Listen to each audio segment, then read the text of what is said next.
Warahmatullahi wabarakatuh. Waalaikumsalam warahmatullahi wabarakatuh. Perkenalkan, kami dari kelompok 2 ingin mempresentasikan karya kerja kami, yaitu proposal bisnis. Bisa dilihat Pak.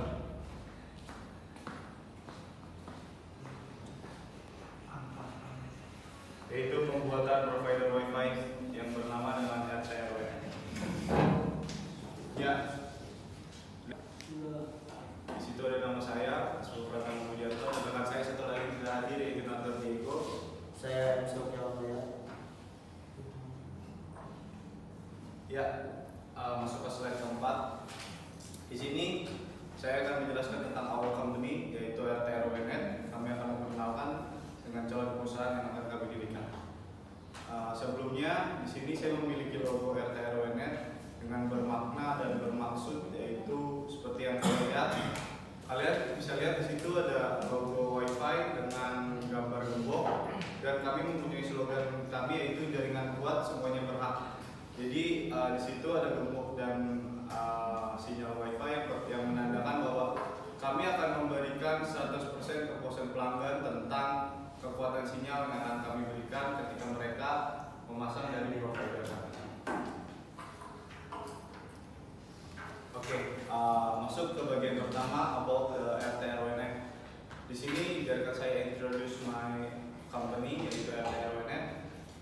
Tentang startup ini, yaitu kemajuan teknologi informasi memunculkan kebutuhan akses internet dengan terjangkau di daerah terpencil. Akses internet masih terbatas hingga usaha atau startup kami RTRWN adalah Wi-Fi menjadi solusi. Dengan teknologi Wi-Fi, usaha ini menyediakan internet terjangkau sekaligus membuka peluang bisnis mendukung perekonomian lokal di tengah persaingan digital. Jadi fokus dan utama kami adalah bersaing di dalam bisnis digital, yaitu mendirikan startup provider RTRWN. Kenapa namanya RTRWN? Karena kami ingin lebih merakyat. Dengan itu kita bisa memberikan solusi terhadap internet murah tetapi tetap berkualitas. Dengan slogan kami yang seperti tadi saya kenalkan, jaringan kuat semuanya berhak.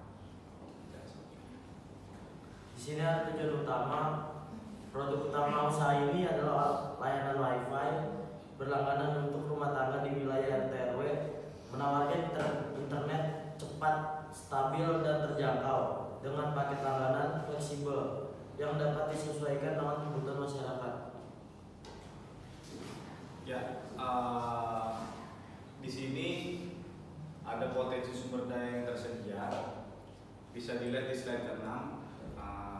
Di situ infrastruktur jaringan yang berkembang, pasar, perumahan besar, dan teknologi Wi-Fi yang semakin murah menjadi sumber daya utama untuk usaha ini.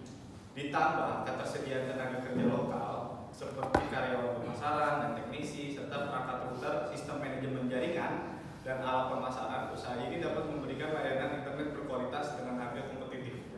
Ya, balik lagi dengan kalimat harga yang stabil tapi kompetitif. Apa sih yang disebut dengan kompetitifnya itu? Menurut saya, untuk sekarang ini provider-provider Wi-Fi lain selalu mengedepankan yang namanya jaringan kuat. Yang nyatanya, saya melihat pasar atau saya melihat peluang di lapangan itu tidak 1:1 atau bahkan tidak persekian persen itu memenuhi kepuasan pelanggan. Maka itu kami hadir di sini untuk membina dan menolong semua masyarakat atau semua golongan masyarakat yang ingin memasang provider kami agar dapat internet yang lancar dan terjangkau. Di sini ada satu slogan dari Nicholas Char, yaitu internet mengubah cara kita berpikir dan memproses informasi. Nicholas Char itu penulis buku The Shallow, What the Internet Doing to Our Business, our brains.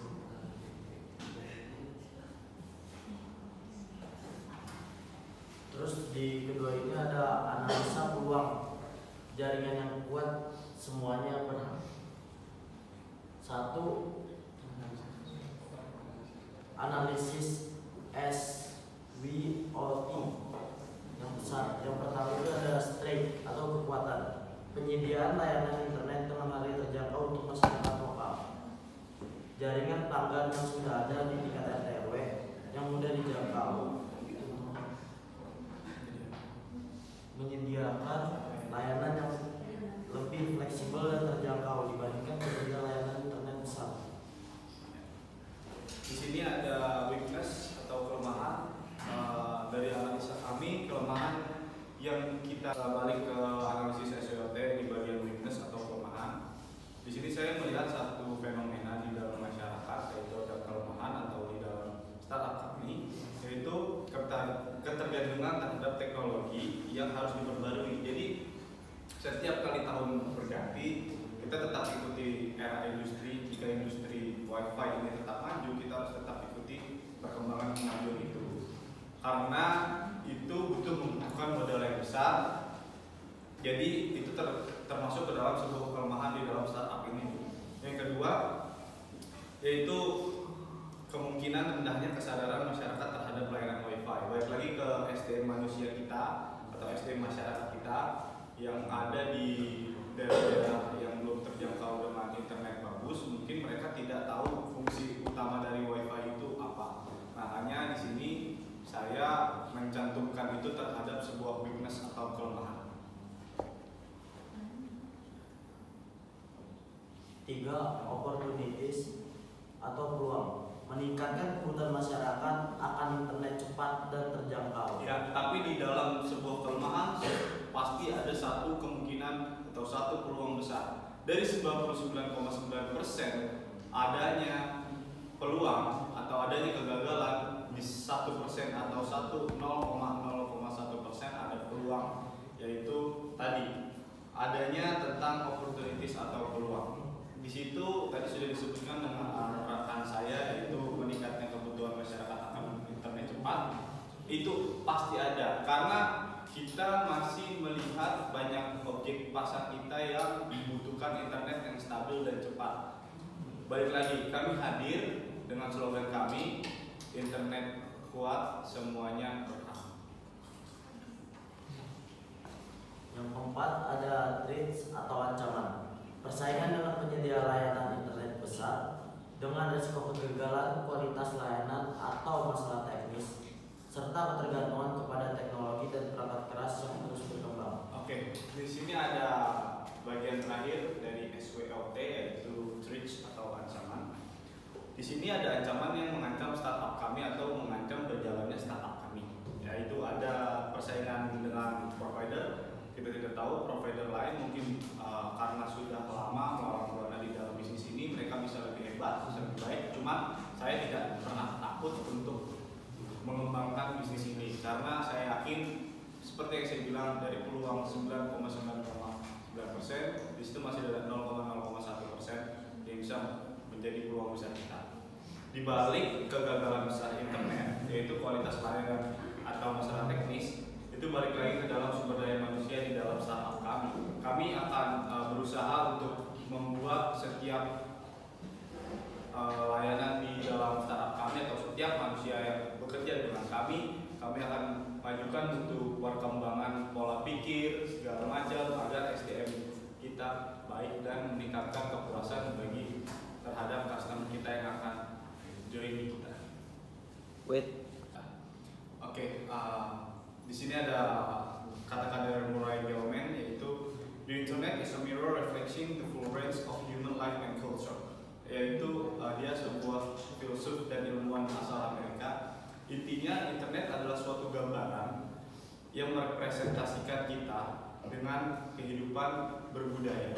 Jadi dengan adanya internet kita bisa memajukan segala macam informasi, sumber daya manusianya. Jadi dengan internet masih banyak sisi positif yang belum kita gali di Indonesia.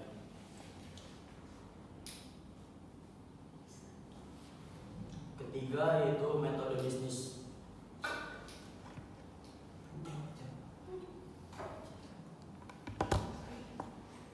Ya, bisa dilihat di dalam metode bisnis. Ada yang lihat di dalam metode bisnis. Setelah slide itu ada gambar apa? Ya, pulau apa? Ya. Nah, fokus utama kami di area RW yang mendukung. Kenapa kita menargetkannya untuk di Pulau Jawa dulu? Karena menurut kami atau kita itu Pulau Jawa merupakan salah satu asesmen terhebat ya dalam segala hal bidang teknologi. Kita masih bisa didorong oleh infrastruktur yang baik dan bagus. Maka kenapa enggak kita mencoba atau menjajal di sektor Pulau Jawa? Karena saya yakin di Pulau Jawa juga masih banyak orang yang belum memasang provider Wi-Fi. Contohnya Wi-Fi kami. Ya, setelah slide yang Pulau Jawa, kalian bisa lihat apa di situ? Ada 10.000. Saya menargetkan pemasangan awal atau pemasangan dalam rentang waktu 1 bulan atau jangka 1 tahun, dalam 1 bulan hingga 1 tahun, yaitu 10.000 pengguna. Dengan ini yang kalian harus perhatikan, saya mematok harga awal yaitu 100.000 untuk 30 Mbps per bulan. Ya, merupakan suatu kecepatan internet yang akan stabil karena 30 Mbps berguna untuk 3 provider handphone, 1 provider HP di rumah dan 1 provider TV di ruang tamu atau di rumah. Jadi menurut saya 30 Mbps dengan 100.000 dengan total 10.000 target utama itu merupakan suatu fundamental yang sangat amat dasar.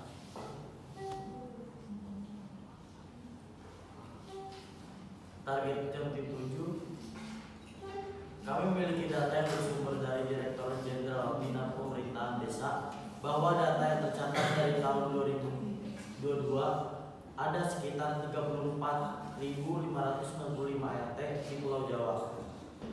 Ya, bisa kalian lihat, kami gak sembarangan mencantumkan target, tapi kami juga memperhitungkan dan mengelola baik perhitungan ini. Dari data pemerintahan desa, bahwa data yang tercatat dari tahun 2022 ada sekitar 34.595 RT di Pulau Jawa. Kami memiliki rumus dan target kami kan 10.000 RT atau 10.000 pemasangan, ibaratnya gitu. Kenapa kita bilangnya RT? Karena emang nama provider kami kan RW yang akan bekerja sama dengan provider kita. Jika dihitung persentase dari total RT di Pulau Jawa, persentase target kami yaitu 10.000 dibagi 34.595 dikali 10, hasilnya cuma 28,6%. Kita menargetkan 28,6% dari total 100% kependudukan di Pulau Jawa atau 100% kependudukan RT yang ada di Pulau Jawa. Menurut kami ini agak ambisius, tetapi saya percaya bahwa proyek ini akan lancar karena 28,6% adalah sebuah target utama kami dalam pemasangan awal 1 tahun atau tahun pertama.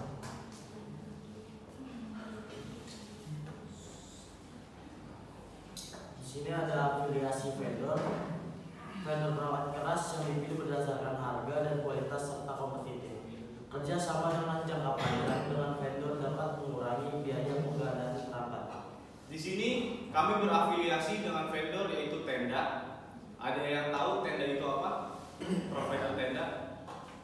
Tenda itu merupakan perusahaan hardware di bagian jaringan internet, hardware-nya ya. Seperti kita bisa lihat di slide setelahnya, yaitu ada contoh device-nya. Di situ ada router. Di sini siapa yang rumahnya pakai WiFi? Yang nggak pakai WiFi nggak usah inilah. Pakai apa? Ya. Nah, yang pakai WiFi nggak usah ragu, kita daftarin WiFi-nya ke perusahaan kita aja nanti ya. Di sini ada switch, ada outdoor CPI. Mungkin untuk anak-anak jaringan atau anak-anak TKJ, router itu udah familiar banget, switch juga udah familiar banget, outdoor CPI juga udah familiar banget. Karena itu merupakan sarana dan prasarana untuk menunjang hadirnya internet yang stabil dan lancar. Karena juga didorong sama kabel RJ45-nya atau kabel LAN, terus kita juga pakai kabel optik yang ya kalau misalnya kalian pernah pasang WiFi kalian pasti tahu. Yang keempat itu biaya membangun usaha.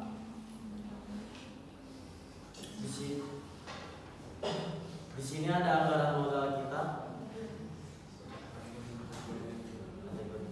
Di sini ada anggaran modal, terus router, kabel mikrotik, terus ada Ubiquit, terus switch dan kabel jaringan, perangkat lunak dan sistem, terus pemasangan dan infrastruktur. Jadi gini, kalian bisa lihat RAB-nya ya teman-teman. Coba saya minta kalian lihat dulu RAB-nya. Ya. Di sini kita pakai router pertama-tama untuk tes awal kita sebelum kerja sama Tenda kita pakai TPN dulu, yang AC6. Yang AC6 yaitu dengan 10 unit dengan harga 10 unit itu kita bisa dapat 500.000 dan kita pakai mikrotik. SAP AC2 nya kita pakai 5 unit dengan total harga 1.200.000. Di situ kita pakai unit Ubiquiti UniV apaknya kita pakai 5 unit juga dengan harga 2 juta. Dan kita pakai switch dan kabel jaringan, kabel optik, switch 3 unit dan kabel konektor kita pakai 7.100.000. Nah setelah itu kita perangkat lunak dan sistem kita buat maintenance aplikasi untuk CS, untuk pendaftaran via online kita pakai dengan lisensi pengelolaan jaringan kita bayar 2 juta terhadap izin perizinannya. Nah terus kita pemasangan dan infrastruktur, biaya pemasangan pengadaan area luar ruangan nih, misalnya kita mau pakai di dalam tiang gitu atau ya makanya untuk skala besar itu kita ada pemasangan yang namanya pemasangan luar ruangan. Itu kita kena biaya pemasangan dan pengadaan antena luar ruangan itu 8 juta yang tadi pakai outdoor CPI itu.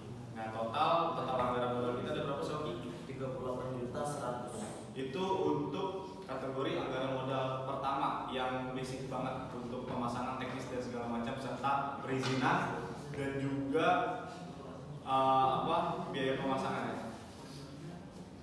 Ya, di sini ada tempat usaha yaitu sebutin Soki. Biaya gedung, terus sewa gedung sama renovasi gedung. Biaya gedung kita pakai berapa? Biaya gedung dan atau bangunan kita nyewa berapa 1 tahun? 34 juta. Dan biaya sewa tahunan untuk ruang operasionalnya berapa Soki? 25 juta. Dan renovasi gedung, biaya renovasi dan penataan ruang 3 juta. Ya, jadi gini, di sini memang agak pricey karena kita berlokasi di Pamulang dengan biaya sewa gedung 34 juta. Dan untuk ruang operasional kita minta di setup dengan segala macam. Itu untuk setup hardware ya, kayak server atau apapun di situ kita jadi 25 juta. Dan renovasi kita nge-renov bagian-bagian luar, bagian tampilan luar, kita pasang banner itu habis 3 juta. Dengan total biaya gedung yang kita ini berapa Soki? Itu 62 juta. Ya, di sini biaya operasional bulanan. Nah, ini kita masuk ke dalam operasional, kita masuk ke dalam teknis selama sebulan atau yang akan kita lakukan selama sebulan. Biaya pembangunan jaringannya itu RTRW itu 10 juta. Terus biaya listrik per bulannya 43 juta. Internet dan bandwidth itu 12.500.000. Terus pemeliharaan bandwidth itu 5 juta. Gaji karyawan itu 5.800.000. Ya, di sini dengan total pembangunan jaringan biaya RTRW-net itu satu provinsi ya. Kita kan ada Banten, DKI, Jawa Tengah, Jawa Timur. Itu kita masukin 4 provinsi dulu, Jawa Barat atau Jawa Timur yang mungkin akan kami tuker apakah yang mana akan kita gunakan. Jadi satu provinsi itu kita menelan biaya 10 juta untuk target misalnya satu kecamatan atau satu kabupaten dulu. Oke. Setelah itu biaya listrik bulanan, estimasinya untuk listrik dan perangkat itu kita satu bulan itu bisa terkena 43 juta. Dan internet dan bandwidth, karena kita pasti beli bandwidth atau beli internetnya dari perusahaan Telkom ibaratnya gitu kan. Nah, dan IXP-nya juga kan itu bisa menelan 12,5 juta satu bulan. Dan pemeliharaan bandwidth-nya, maintenance-nya itu 5 juta per bulan. serta gaji karyawannya. Nah ini, saya selalu mematok harga gaji yang masuk akal. Saya akan memasuki dengan UMR Jakarta itu 5.800.000 untuk gaji karyawan, entah itu teknisi atau itu sebuah admin di dalam perusahaan provider WiFi kami.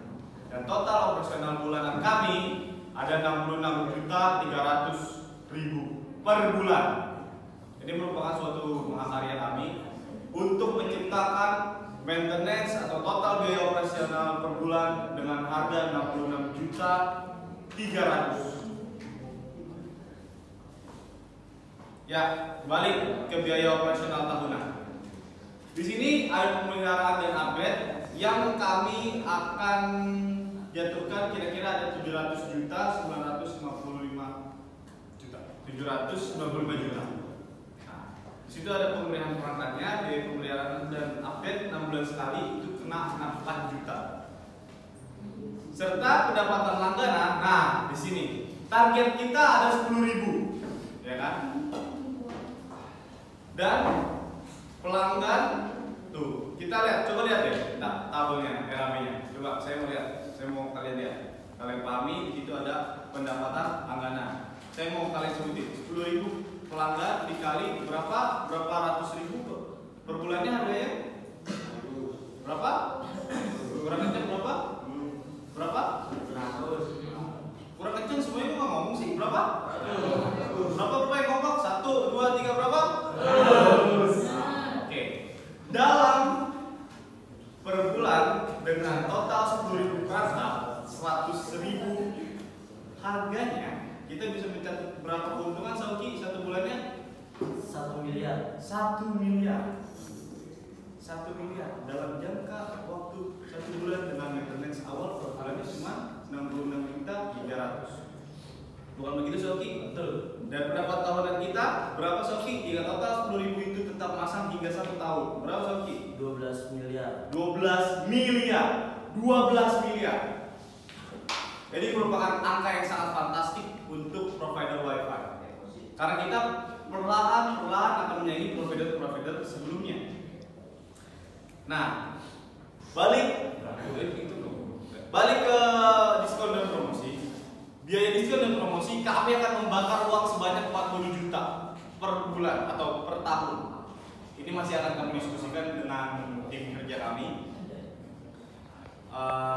Jika 1 bulan yang kita dapat promosi 40 juta dan pengeluaran untuk promosi dan diskon per tahunnya, kita memperkirakan itu kena berapa Sauki?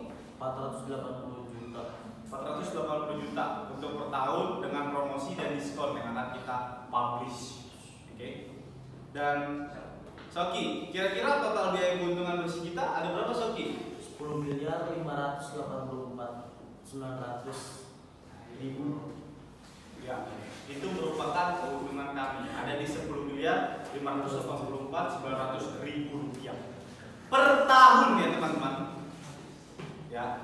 Nah, dikalkulasikan dengan total biaya keseluruhan operasional per bulan maintenance, ada per tahun maintenance dan sewa gedung itu cuma 1 miliar berapa Sauki? 415.100.000. Ya, ini cuma 10% atau kita bisa bilang 11-12% dari kalkulasi keuntungan profit waralaba kita.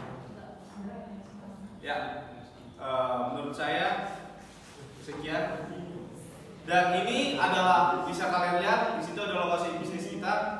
Coba bisa dilihat lokasi bisnis kita ada di mana? Di jalan apa? Jalan. Banten. Ya, Jalan. Kantor kami akan kami dirikan di Jalan Raya Puspitek, Buaran, Kecamatan Kota Tangerang Selatan, Banten dengan nomor kode pos 15310. Kita lihat di situ kami sudah mendesain akan ada logo kami di dalam atas gedungnya. Ya, di sini ada pengerjaan bisnis. Bisa kalian lihat. Ini merupakan salah satu contoh pemasangan bisnis WiFi kita. Kita akan upgrade nanti mungkin ke depannya 3 tahun ke depan atau 5 tahun ke depan jika bisnis ini sudah jalan dan bagus, kita akan berjanji, saya akan berjanji sebagai CEO atau founder provider RTL Net tidak akan ada kabel optik yang melayang. Semuanya akan kami tanam. Ini saya punya tanah sendiri. Saya tanam sendiri. Terakhir itu, karena manusia tempatnya salah dan dosa, wajarlah manusia bukan nabi, boy.